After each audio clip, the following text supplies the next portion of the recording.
শানুর জন্মদিনের পরের দিন আমি ওকে বলেছিলাম আজকে আমি তোকে ট্রিট দেবো, তাই জন্য সেরকম কথা বুঝে আমরা দুজন মিলে চলে গেলাম হচ্ছে আরসালানে একটু খাওয়া দাওয়া করতে, কারণ আজকের ট্রিটটা আমার তরফ থেকে ছিল। তো আমরা ওখানে গিয়ে খাওয়া দাওয়া তো করলাম, কিন্তু দুজনে মিলে কোথায় আর যাব, তাই জন্য আমরা ডায়মন্ড প্লাজাতে গিয়ে বসেছিলাম খাওয়া দাওয়া কমপ্লিট হয়ে যাওয়ার পরে। আর ডায়মন্ড প্লাজার থেকে যাওয়ার পরে না আবার দই ফুচকা খেতে ইচ্ছা করছিল, তাই আমরা এখানে 100 টাকা দিয়ে দই ফুচকা কিনে খেলাম। তবে এবার পয়লা বৈশাখে মাকে কিছু দেবো এটা ভাবিনি, তবে হঠাৎ করেই মনে হলো যে মায়ের জন্য একটা কিছু কেনা যাক। কিছুদিন আগে মা ফেসবুক ঘাঁটতে ঘাঁটতে আমাকে এরকম টাইপের একটা হার দেখিয়েছিল আর বলেছিল এরকম একটা আমাকে কিনে দিস তো, তাই জন্য ভাবলাম যে মাকে পয়লা বৈশাখে এটাই গিফট করা যাক। তাই আমরা এসএস জুয়েলার্স থেকে এই একটা সুন্দর সেট নিয়েছিলাম, ভীষণ সুন্দর ছিল। তারপরে ওখান থেকে বেরিয়ে আমরা গেছিলাম বুলেটের শোরুমে, কারণ শানুর পয়লা বৈশাখে বুলেট নেওয়ারই ইচ্ছে ছিল।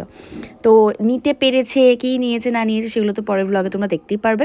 তবে হ্যাঁ, ওর একটা জুতো অর্ডার করা ছিল, সেটাও চলে এসেছিলো সেই দিনকারই। তারপরে আমরা সবাই মিলে গেছিলাম হচ্ছে মাঠে আড্ডা মারতে, কারণ আজকে কাবাব ফাবাব নিয়ে সবাই একটু গল্প করছিলাম।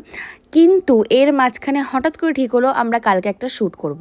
তাই জন্য আমাদের একদম 1 থেকে 1.5 ঘন্টার মধ্যে সব অ্যারেঞ্জমেন্ট করেছি। প্লাস এখানে দেখতেই পাচ্ছ যে আমাদের সব কী রকমভাবে কী হবে না হবে সেগুলোর সব চলছিল। এইভাবেই তো কাটলো আজকের গোটা দিনটা। তবে এই শ্যুটটা কীভাবে হতে চলেছে না হতে চলেছে এটার বিটিএস খুব তাড়াতাড়ি তোমাদের সাথে শেয়ার করব। তবে শ্যুটটার ভিডিও কিন্তু অলরেডি আমার ইনস্টাগ্রামে আপলোড করা হয়েছে। Thank you for watching, bye, ভালো থেকো।